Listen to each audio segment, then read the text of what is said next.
I paid £40 for a faulty Nintendo Switch on eBay that has no power. The listing states that the charging port is damaged, so unable to charge to check if it will power on. And straight away, if you look at the charging port at this angle, you can see it's not in the best of shape. This means that there's no point in me taking the ammeter and seeing what kind of power draw we get in the USB-C charging port, because we know it's just not gonna work. Overall, the condition of the Switch is really, really nice. We've got some, what looks to be like sticker residue from where stickers were on the back of the device. We don't have a kickstand with it. Do we have a game? No, unfortunately no game. The screen itself, other than my grubby finger marks from these gloves, looks really, really good. The rails also seem to be in quite good condition. Without further ado, let's get this down to the board and see exactly what's going on. Already I can actually tell you that these screws are super loose, so it wouldn't surprise me if somebody's already been in this device. We have our first voluntary bit of plastic that's decided just to jump off. Removing the back plate, you can see it's a little bit dusty. I've just ripped these pads off for where the fan is, and I don't believe that anybody has been inside this device. I can't really see any signs of water damage, especially down here with the water indicator here, so that's also really, really good. And overall, the board looks in good condition. Let's hope there's no torn traces underneath this charging port. Another bit of plastic though has, however, jumped away down the bottom here. Okie dokie, this is the first look that we have at the board. How's this charging port hanging on? It doesn't look great, does it? What's that, some sort of lipstick or wax or something on that? If we take a look inside the port, you can see that it is clearly mangled and it's growing its own little jungle on the side here. I can't see any obvious faults anywhere else on the board. We'll take this little pad off. There's something really satisfying about taking it off. It's like really squishy, especially in this hot weather. I thought there might have been a little bit of a crack on this cap, but I think it was just a hair. We'll go straight over to the multimeter and put it into continuity mode, which is the mode that beeps when we have a full circuit. First things first, we're going to check this little fuse, this little guy down here, and we're good. It wasn't playing me up this time. Nice. How's M92 looking?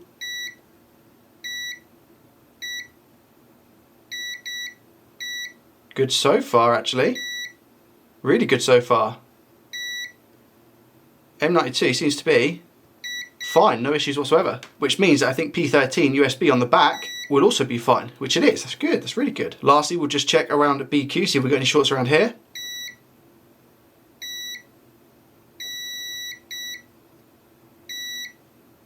Really, really good. So we're just looking for one beep on each side of these caps, because that is the path to ground, which is what we want. For example, if we had a beep on this cap on this side, it'll be bad because it's going to the chip and it may indicate a bad BQ, but we seem to be all good. Maybe this is just going to be a simple charging port swap. Maybe. Let's go ahead and get it off the board. We're going to go with a temperature of 450 degrees Celsius and an airflow speed of 70%. First, we're just going to apply some flux around the area. I've got my extractor fan ready. Let's go.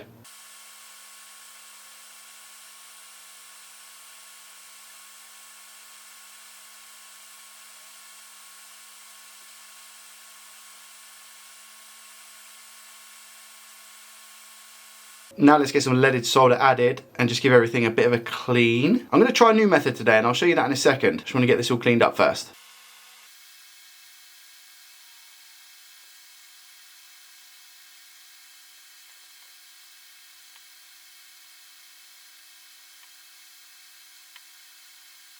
Just going to give it a thorough clean now with some IPA and a cotton bud. Just to make sure I can see everything which is going on.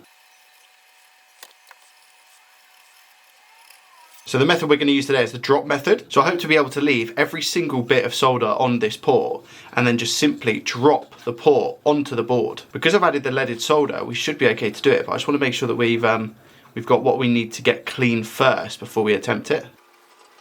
This could massively fail.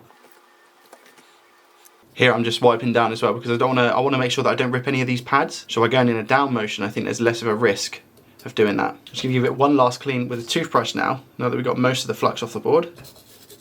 We're now looking fine and dandy. Previously what I would have done is taken all the solder out of the ground holes here, just put solder on the pads and then put solder on the port and put the port on the board, then fill in the pads. But like I said earlier, today we're simply just gonna heat this whole area up, drop the port in and see if that works. I actually need to clean this up first because otherwise that screw's not gonna go in. Tin the port quick, put some flux.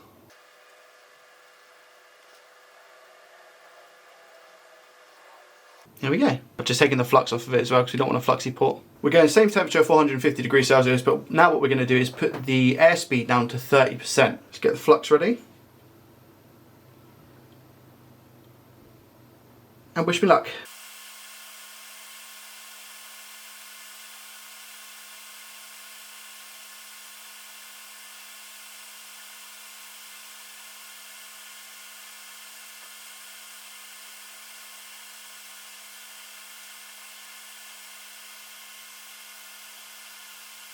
Give it a nice clean. Apologies about the shakiness, but I mean, that's what happens when I have to have the fan, the fume extractor on. So I can't really help that. I know it's not the best of quality. Let's make sure we get as much as we can whilst the board is hot. The process took a lot longer as well, so it takes a lot longer to heat up all of the ground points. Whereas when you're just doing the pads here, it's fairly simple. Because you're doing the whole thing, it took a while. Looking nice. Here we have the port. It looks a little bit wonky, to be fair, so it doesn't look like all of the pins are on the pads. But I think they're going to be okay. We're just going to give them a nudge test real quick to make sure they're all solid.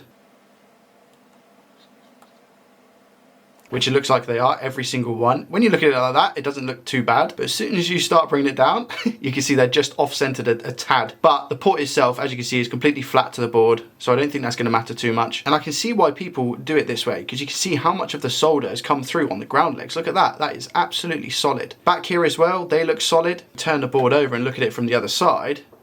These front two look solid.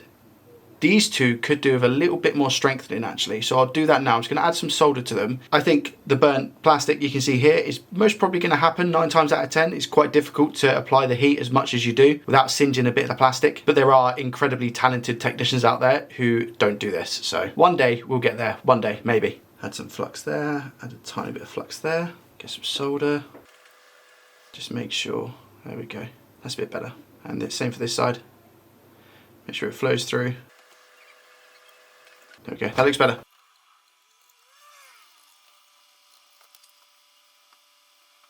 And there we have it, one charging port replaced. I think this is going to work, but I could be completely wrong. You can see how these are now more reinforced as well. Looking good. Let's give it a test. I'm just about to test this to see if it works. I've left the back off just in case it doesn't, so we can get quick access to it. All right, did we do a good enough job with this Nintendo Switch? Here goes. Do we get something on this side? We get that lights up, 0.07, that's good. Are we gonna see it climb? Yes, there we go. We've got something on the screen. That's amazing. There's always that split second worry of when this comes on, does the screen come on? But yes, it does. That's really good. It fills me with absolute joy. So we have charging on that side. That's only half the battle though, right? So do we get charging on this side? Here we go. Yes, okay, 0.05, 0.08. Do we have anything on the screen? Yes, we do. Okay, so that drop method works. There seems to be pros and cons. A pro is that if you get really good at it, it can be a quicker and faster method to swap out the port. It also makes the port more durable. As you saw from the anchor points, it was really steady. I'd say as part of the cons, it might take that little bit more skill because you have to ensure that every single bit of solder is wet before you attempt to try and put the port on. And as you saw from what I'd done, I still messed it up. It wasn't perfectly straight with the pads. You also have the argument that you still have unleaded solder, albeit mixed with leaded on the board, but you still have unleaded on the board. Personally, I think it's a better method if you can master it and nail it every single time. You know, do you really need to wick away all of the solder unleaded on the board, or can you just really quickly add the leaded and do the drop? Personally, I think either way is fine. Just whatever floats your boat. I've let the console charge for a while, so I'm gonna plug the charger in again now. And there we go. You can see that it's got 67%. However, we do have parental controls. I've tried a few pins, not been able to get through. I've also tried obtaining pins in other ways, but those also haven't worked. But you can see touchscreen works. We're still drawing a healthy 0.85 amps, which is really good. Let's see if Joy-Cons work. So we got left. Yeah, nice. And right. Yeah, nice. Sweet. So they're all good as well. Tons of games on this one, by the way. Let's put a game in and see if it reads. Oh, we don't get anything. Oh. That's a game card cannot be read. Please remove it and reinsert it. So it's recognising that one's gone in. It's just not able to read it. Yeah, it's definitely not reading it. Oh, there we go. That was weird. And now it's reading it. So if I take it out, put it back in. Now it's reading it every time. That is strange. Now it's out. Now it's in. There we go. Out. In. Okay, well, maybe something was blocking it. I don't know, but that seems to be okay. Yeah, it seems to be fine now. Okay, sweet. Maybe it was the game cartridge. Maybe that was a little bit dirty. All in all, everything works with the Switch. Parental controls being the only thing that is stopping me from being able to now sell this Switch. I'll go back to the seller who sold me it and I'll see if they can provide me with the details. If not, I'm sure there will be a way, potentially. If you enjoyed this one, I'm sure you'll enjoy this video where I found a toenail in a Switch. Thank you for watching as always. Have a great week and I'll see you in the next one. Peace.